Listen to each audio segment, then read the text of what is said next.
Thank you for listening and subscribing to the Reconstructing Inclusion podcast. Also, if you haven't bought Reconstructing Inclusion, Making DEI Accessible, Actionable, and Sustainable, my book, please pick it up. We also have a Substack now under the name Reconstructing Inclusion. I'll be putting more content on that Substack before you know it.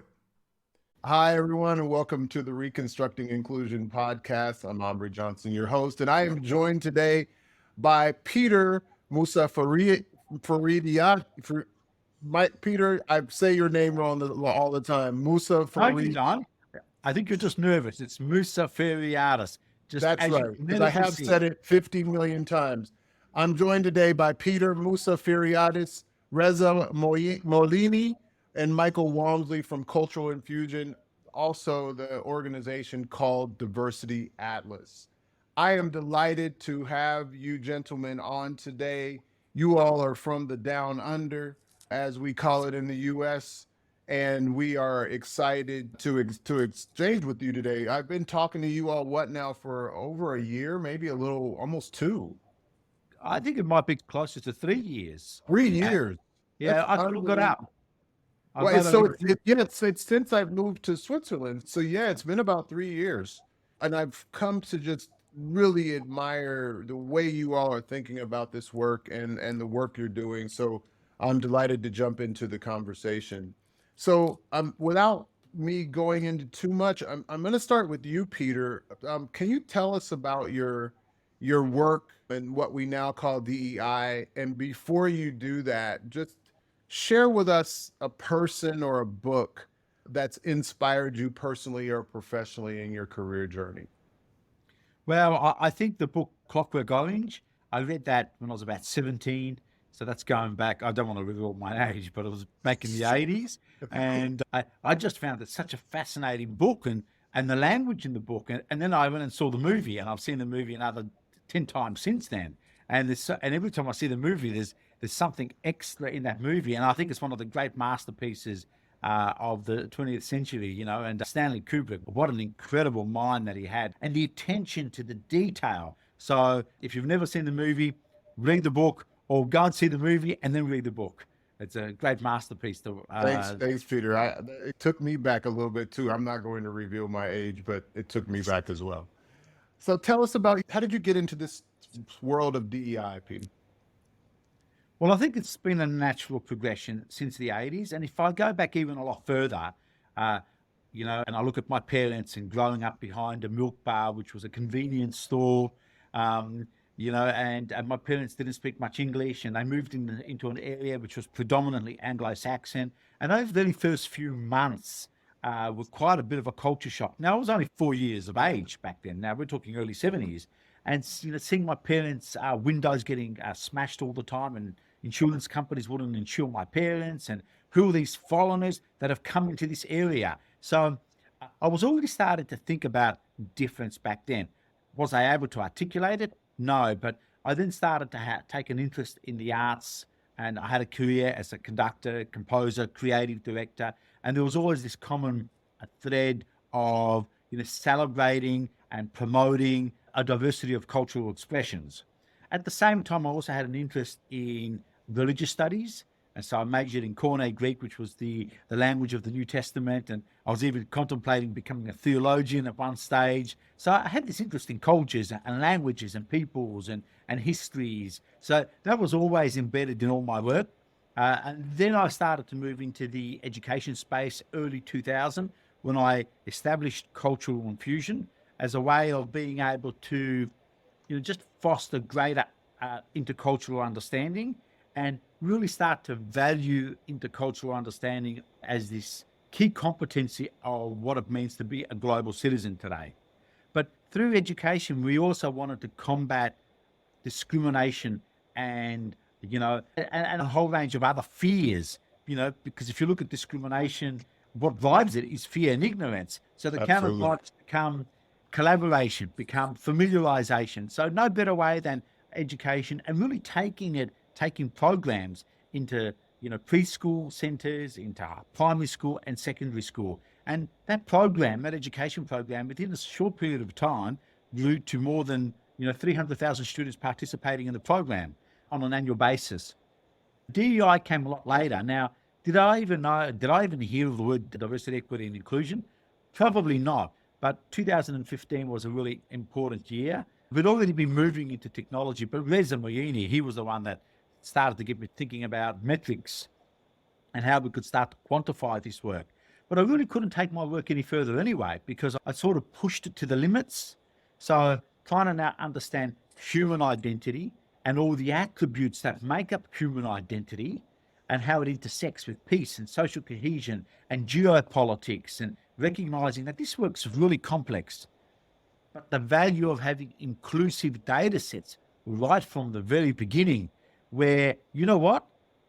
When you have those inclusive data sets, it speaks to the theme of your program. Inclusion wins at the end of the day, because no one is being left out. And when no one is being left out and every single person's being counted, we can really start to celebrate identity and then have a basis from which we can start to develop a whole range of strategies.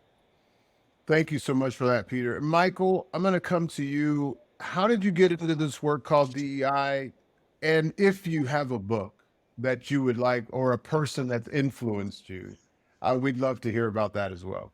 Oh, well, books. I suppose growing up, one of my favorite books was Hitchhiker's Guide to the Galaxy, Douglas Adams, just because of the absurdity, the scale, and the diversity, let's face it, and just the sort of links, subtle links between where we are now. I remember the inventor of peril-sensitive sunglasses, or peril-sensitive glasses. If you saw danger, they went black. And of course, then you took them off to see what was happening. So there's some really quite intricate messages there to humanity. But I think overall, it's just the humor and the importance of humor in terms of breaking down barriers and difference and all those sorts. There's so much in that book. The movie, yeah, it's okay. It's okay. But I love that book. And then more recently, Freedom at Midnight, which, talks about the decolonization of India and the formation of Pakistan, and just the solidarity, the battles, the challenges, the complexities. The person that was brought in to draw the boundary line in 2 weeks, a lawyer from London.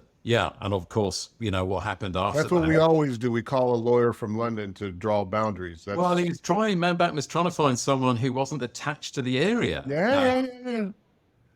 So there was probably needed one from Switzerland, to be honest. Yeah.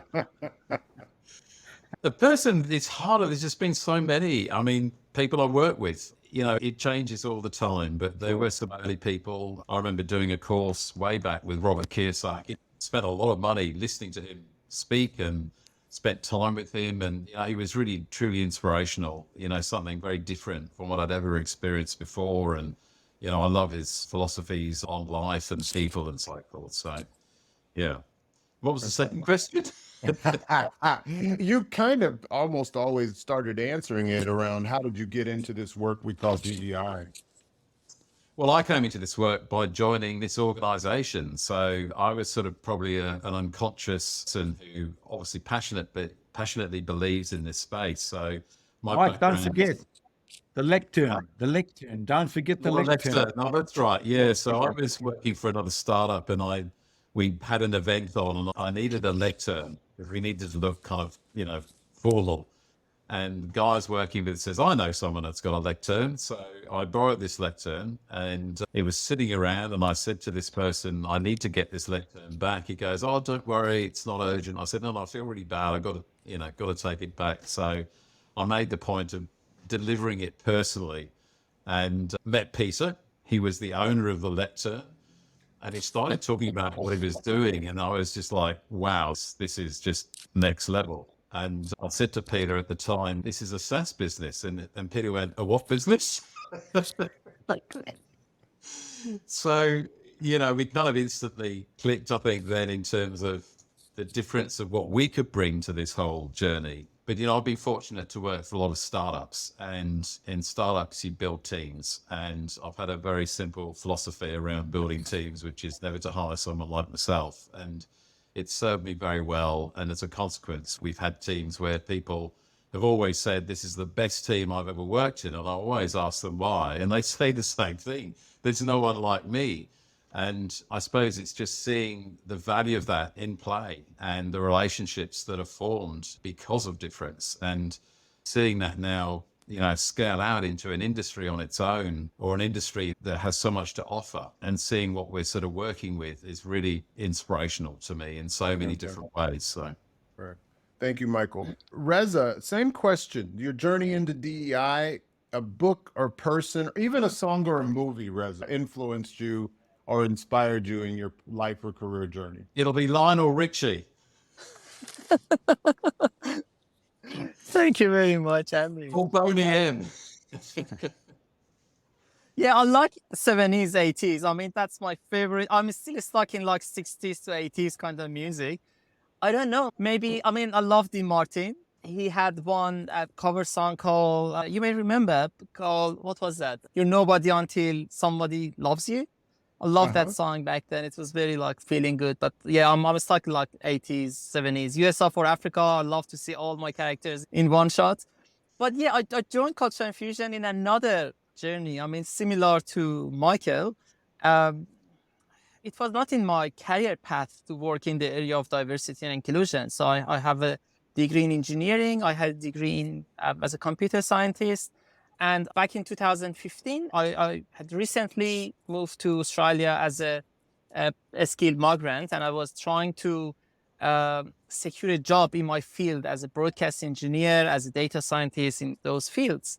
And I was struggling how you can secure your first job while you don't have your local experience. I had some huge, big interviews and get past the first round of interviews, second round and third round with a CEO of enterprise companies, and he told me, Rezza, you know what, everything is all right, but just, I mean, compared to someone with local experience, with less language barrier, and it's a managerial position, we prefer someone with local experience. And you know what, I said, yeah, that I get that. I totally understand. That's fine. And there was an opportunity at Culture and Fusion back then as a temporary IT administrator or IT manager later. And it was not in my career path, but I thought, you know what? It's close to my home back then in Ivanhoe in Melbourne. It's easy. I think I can do that. It's not in my career path, but I will get my hands dirty and I just make few friends. And I know that how these Aussie guys do things. And yeah, I joined the company as an IT manager. A few months later, Peter offered me a job. And again, I still was thinking about that as like a temporary journey. And there's the full stories on my LinkedIn profiles. But during my day-to-day work, I was trying to understand what these guys are doing actually. And I was hearing these words, inclusion, harmony, understanding of each other, belonging. And these words resonate with everyone. Everyone loves that. You don't think there is any single person that's to say that you don't like harmony or balance. Everyone loves these words at some level. But I was trying to understand it from my lens of tech and analytics and data. And I went to Peter one day and I said, yeah, Peter, you're talking about all these beautiful concepts and I really love what you say, but can you please help me understand how do you measure diversity? If you say diversity is good or if you say inclusion is good, are we more or less diverse compared to last year? Are we more or less diverse compared to the company next door? I mean, where's the benchmark here? And I will never forget that moment. He looked at me with his glasses. He didn't have the mustache back then, but he looked at me and there was a moment of silence, deep silence between us. I said, did I offend him? What's happening? He looked at me and said that, Rezza, that's a good question. I hadn't thought about that. And that became the beginning of a journey that we still don't know if anytime there would be a final answer to this. We're just discovering as we go.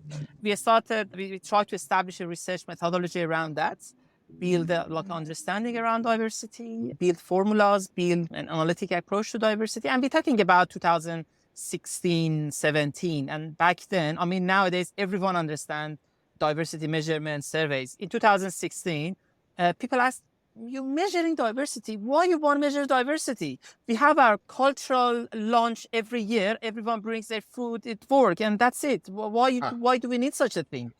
And we had these things. And I mean, the most advanced ones, they said that, yeah, we know that how many male and female we have in our team. And that's it. But we started creating a momentum and creating a buzz in that area. So because it was based on the research methodology, everyone started to understand what's the problem statement, what's missing. And there's a method. We can put a framework around diversity. You understand that. And data is unbiased.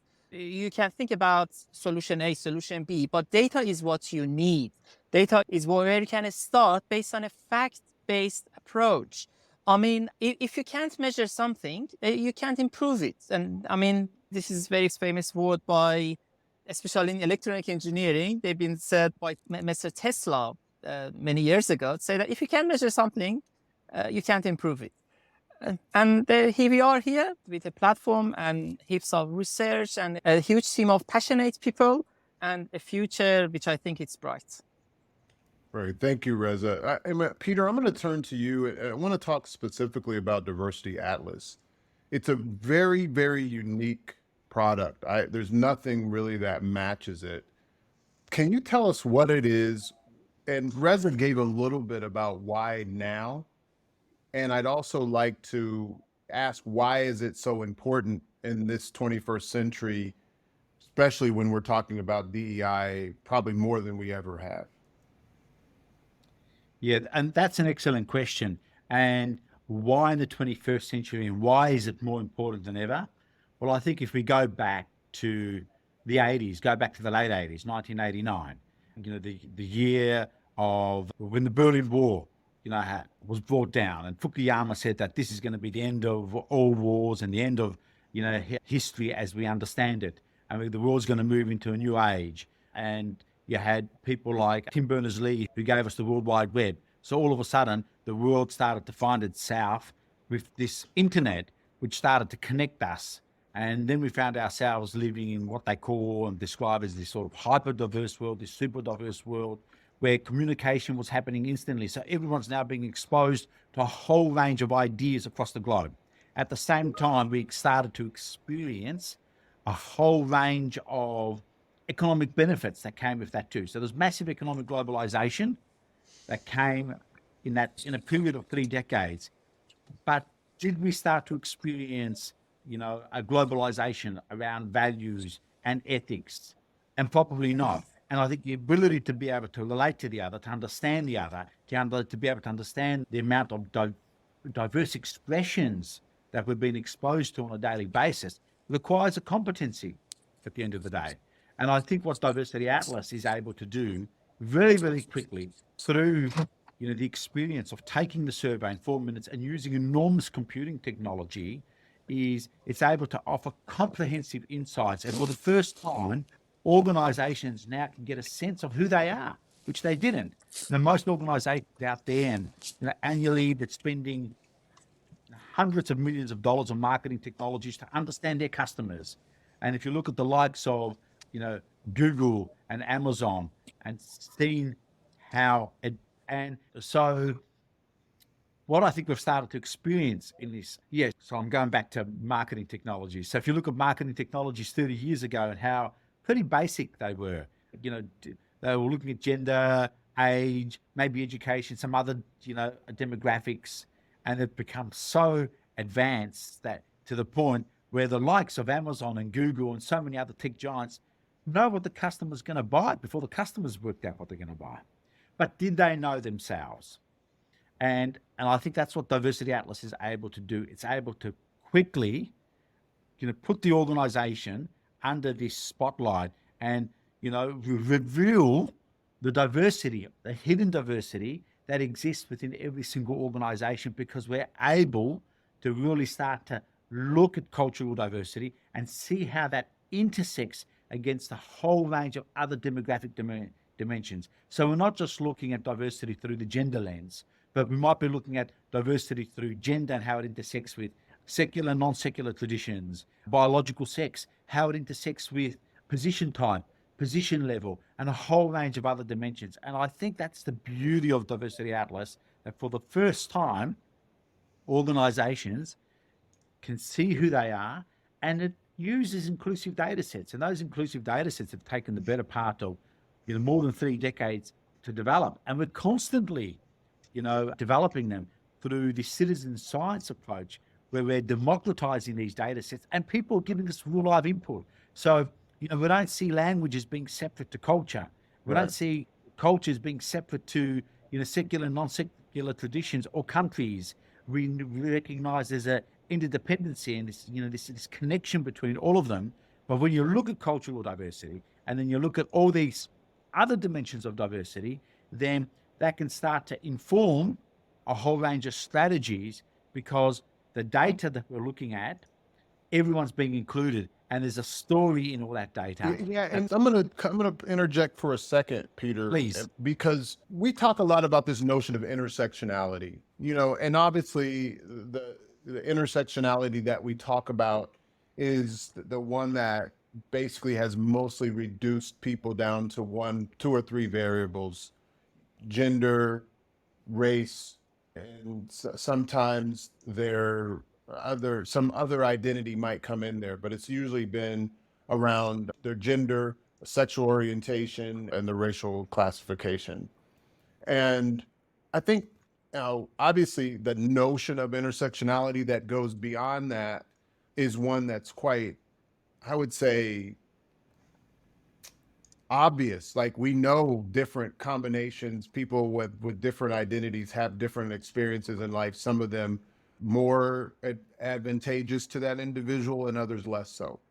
What I hear from what you're doing with Diversity Atlas that I think is really unique is you're starting to bring variables into that conversation about intersectionality that are rarely talked about in our mainstream DEI conversations. How do people digest that? And I want you to answer that, Peter, and then I want to come to you, Michael, when you talk to people about this, because it's a lot. Because to me, it's like, wow, this is amazing. To other people are like, no, we need to just focus on these things because it's either easier or more convenient, or I understand them better. But what you all are saying is, let's open this up and let's talk about this multidimensional human experience in a more profound way. It's a lot. How do you all help people get their hands and their arms around it, Peter? Yeah, it's a great question. And I think when Kimberly Crenshaw came out in 1989 with her theory around intersectionality, a very important year, because that year in 1989 really is a milestone, with the Berlin Wall collapsing, the advent of the World Wide Web. I think the intention was always a great intention, but I think the criticism of intersectionality theory, and the reason why that we had criticism of it, is because it gridlocks people into certain identity. And I think the reason why that's come about, and I talk about this in my article, is that it's based on limited data sets.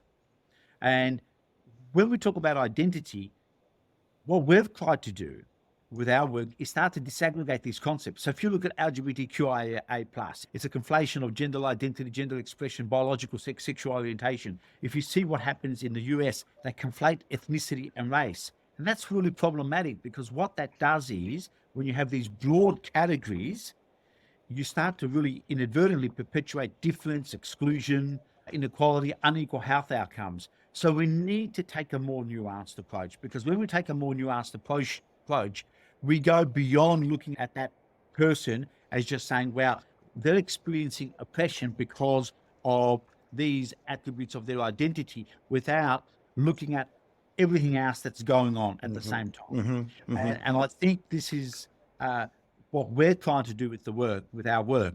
It's not saying that intersectionality is a bad thing. We're saying it can be improved through inclusive data sets. Sure. So, Michael, a similar question. When you're talking to people around the world about this quite frequently, what comes up? Like, what story do you tell them about why Diversity Atlas is a tool that we really need to take seriously, that we really need to take up and understand and utilize so that we can understand the complexity of our people?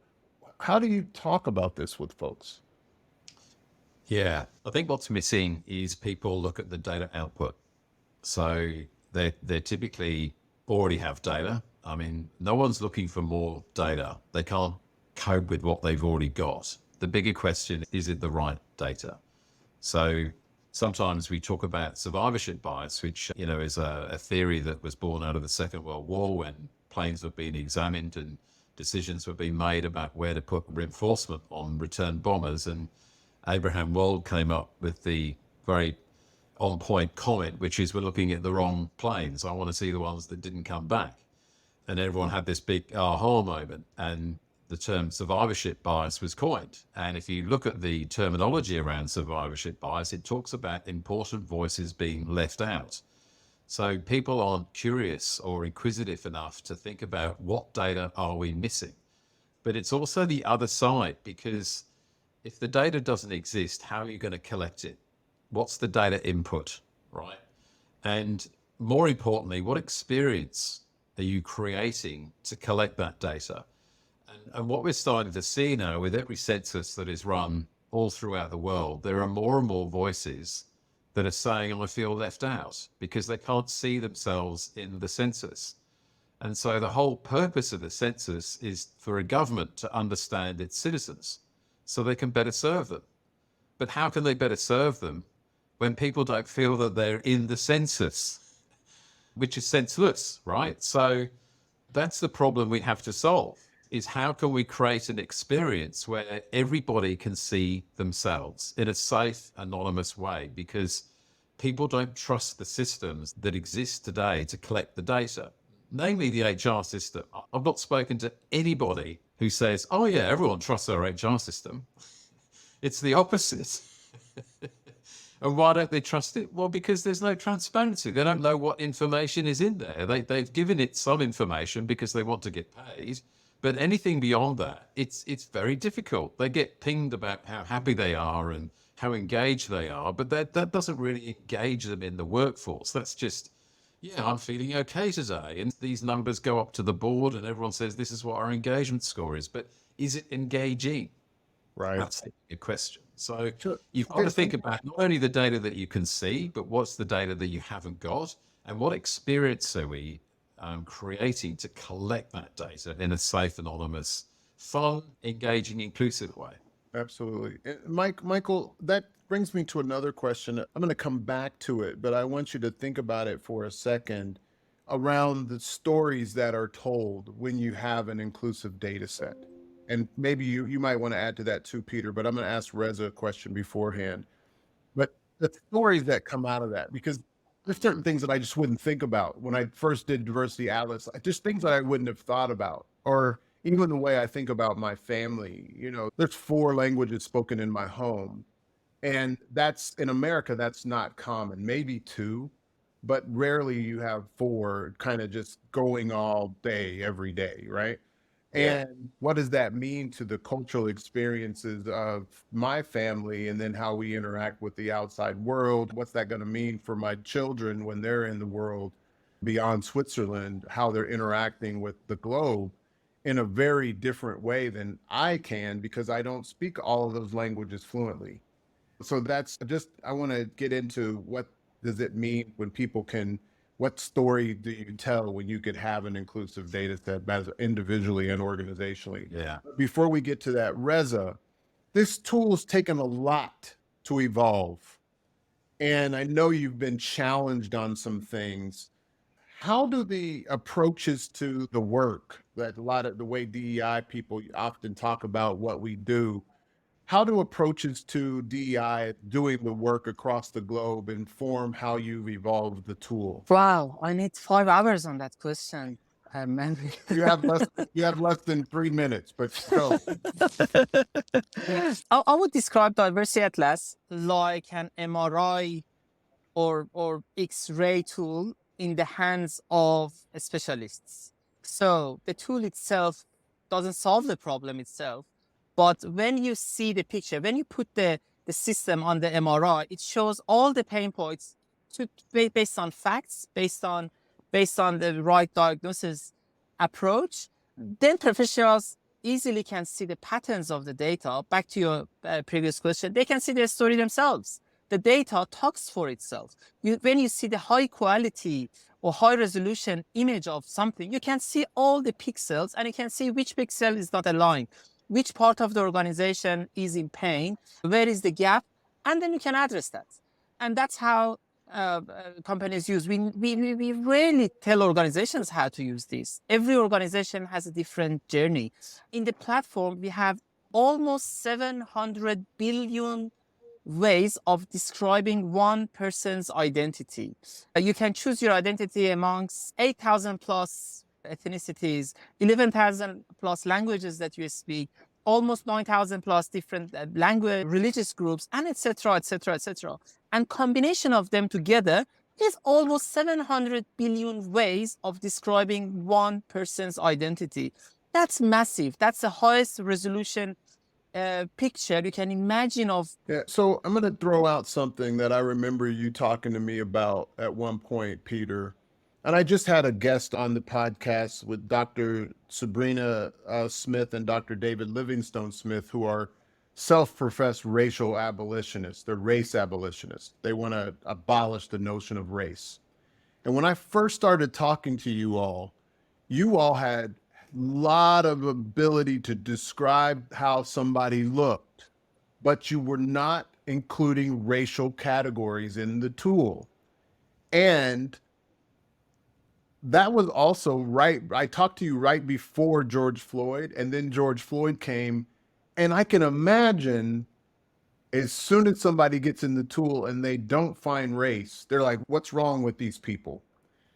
Talk about that experience and how you've kind of described and explained this notion of what you put in the tool and why, and what you haven't put in the tool. Race is one example. Yeah, so we don't ask the question about race, we ask the question around appearance. And we use the word appearance rather than race for a range of reasons. One is because technically, in speaking, in some countries, you can't ask the question or use the word race. Secondly, we don't want to perpetuate the myth that there's more than one race at the end of the day. That's not to say that people aren't racialized. We recognize the reason why there are differences in appearances is because of evolutionary, geographical, biological processes that have taken place over thousands of years. I think the other important reason why we use the word appearance rather than race, and this is probably the most important reason, and we're seeing this pop up again and again and again. Here in Australia, a lot of people now through the self-inclusive ID process, they're now able to put their hand up and say, yep, I'm Aboriginal and I'm 1/16th or 1/32nd Aboriginal. I saw it the other day. And what that's doing is it's taking resources from one area to another area. So the experience that this person who's 1/16th Aboriginal is very different to the experience that a full-blooded or even a half-blooded Aboriginal person is experiencing on a daily basis here in Australia. And what that ends up meaning is resources are being diluted from where they should be going, and now they're going to other areas. And through diversity atlas, we can start to identify this, because as we take that intersectional analysis, that multifactorial analysis, it allows us to see the games that are almost being played and how equity plays out in an organization, where it lies and where it doesn't. That's powerful, Peter. That also could bring, and Michael, you've probably experienced this, a lot of people can think, what, these folks don't know what they're talking about. Race is the most important thing that we need to focus on in the world of DEI. And if you're not focused on that, you don't get it. So do you get any of that, Michael? And how do you respond? I don't think we get any, I suppose, pushback from it. It's more just a realization that, you know, when you're sort of going through a process of talking about nuanced data and this inclusive process, they start to realize the unintended consequences of a term like that. You know, and I often talk about race is only good when there's a winner, and that's you know, there's a number one and there's a number two and so forth. That's where it should be applied, not when we're trying to, you know, talk about humanity and how we're all representing all sorts of different amazing things about that. It's more just a different way of looking at things. You know, one of our clients had to submit, their European client, they had to submit a tender for work in America. And one of the questions was, how many black people in your organization? And what they were able to say is that we've got over 14 different appearances in our organization. And here they are. Again, because no one's had that data before. No one's been able to, and the data tells the story, right? So we just need to think more nuanced to meet people where they are. And this is what data can do. You know, to Peter's point about marketing data, you wouldn't run a marketing campaign today without understanding customers. And it doesn't work if you don't. Neither does this work. So That's a very brilliant case example in a way that you are actually able to use the language from Diversity Atlas to say, yeah, we can't say race, but these are the appearances that we have. It's a totally different paradigm in the way we talk about difference and similarity. Are there other cases where you've seen people use this to understand themselves or the organization in a more brilliant, more enlightened manner? Because what you just said felt more enlightened to me than simply categorizing or reducing people to this notion of race, which we know has no biological grounding, but we use it because it's been the thing that we've come accustomed to, particularly in the Western world. all the time. I mean, on a very personal level, on an organizational level, on a team level. So, I mean, just yesterday we were part of a workshop and we were talking about this very topic, and we started to then go through the survey and the questions, and started to share their personal story, incredible personal story, because she said, this is making me think about my identity. And she said, I've never even shared these things with anyone before, and now I'm doing it. So there was a real sort of relief with that. And we see that all the time. The survey technically, on average, takes 3 minutes, 54 seconds to complete. And that's important because we needed to avoid survey fatigue, which kicks in about 7 minutes. So we have to find a way to get a lot of information in an engaging way in a very short space of time. Having said that, there are some people that take days. One of our clients told us that when the survey was being completed, some of their team were ringing parents to ask them where they were born, and guardians where they were born, because they didn't know. And it wasn't because they just thought, oh, I don't know, that is an option. They wanted to find out. Now, you know, if you're the parent or the guardian and you're getting this call saying, where were you born? It's like, why do you want to know? I mean, this is great. It's a great conversation to have. Oh, we're doing this thing at work. No one rings their parents or guardians when they're doing an engagement survey at work. It's just, it comes and goes. So it's just that engaging experience. And at a broader level, you know, managers that are looking after teams across different countries would have a view that, oh, it's one team. You know, I treat everybody the same. It's one team.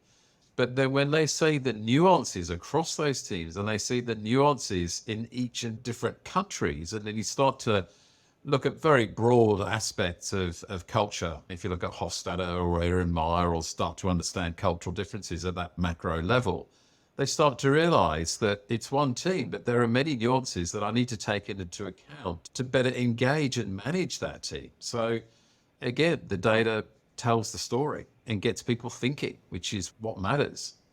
And to Michael's point, I think what the platform allows us to do, Diversity Atlas, it through the nuanced approach, it allows us to go beyond these broad categories where if we're just referring to people as white people and black people and Asian people and Latino people, and we just see them as white people. But if you just take Europe, for example, and you just looked at all the white people there, you know, you can have everyone across that whole spectrum of Hofstadter, where you can look at the Greek people, you know, my ancestry and my culture were highly collectivist and always thinking that Damocles' sword is swinging from above. So, you know, the end of the universe, the end of the world is nearby, all the way to Northern European people who are highly individualistic and very, very different. So that's what the platform allows. And we don't want to whitewash these differences. We want to be able to recognize and the importance of being able to apply an anthropological lens to this work,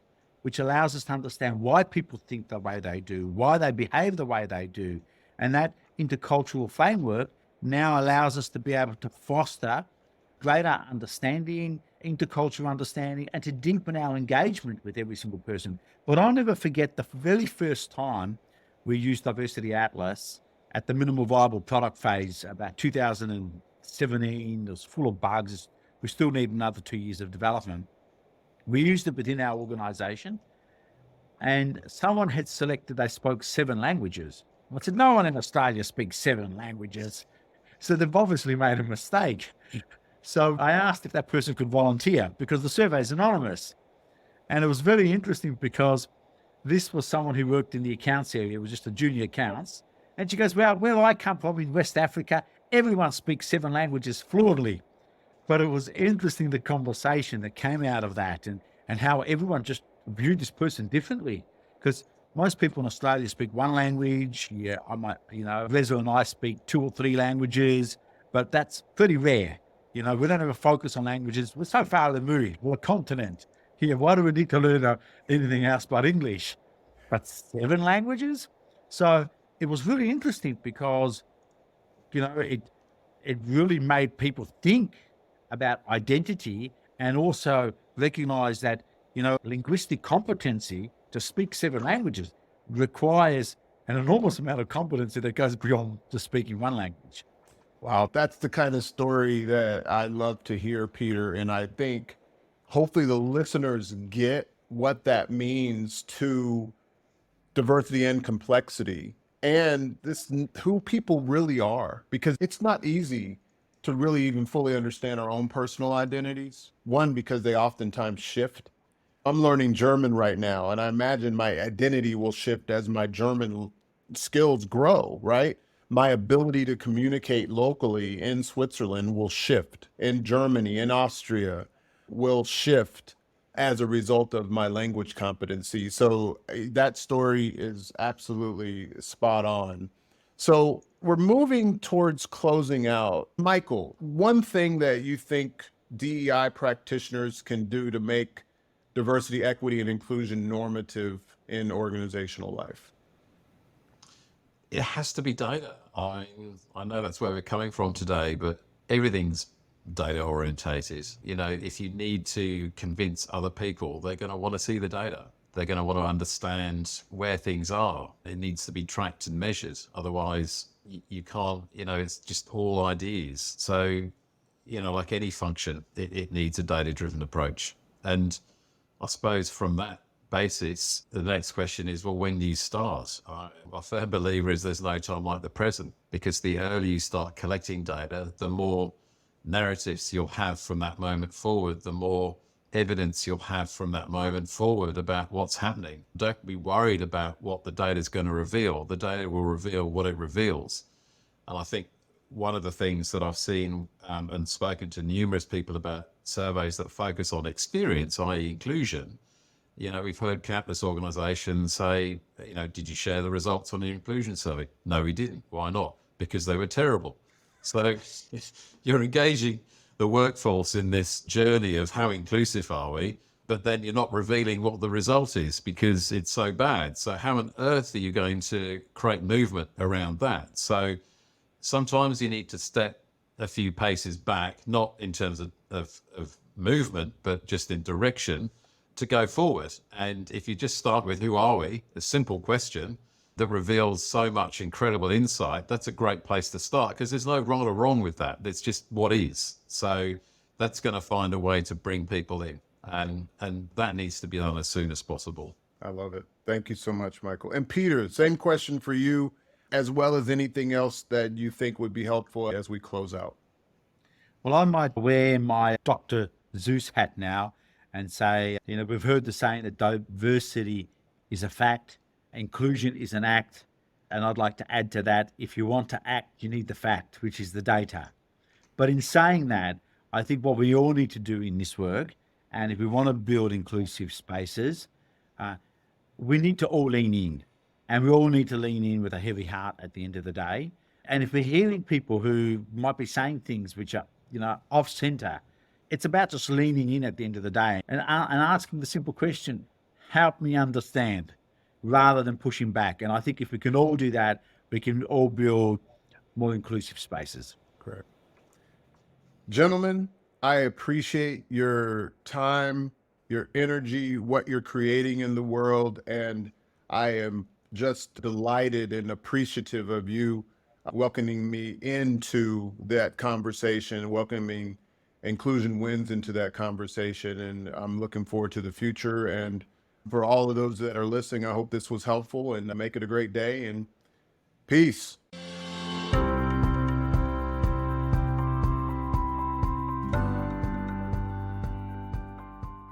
If you are committed or simply a little bit curious about how to make DEI accessible to everyone, actionable, that is, unambiguously prioritized and sustainable, aligned with personal and organizational purpose, hit the subscribe button. Make it a great day. Peace.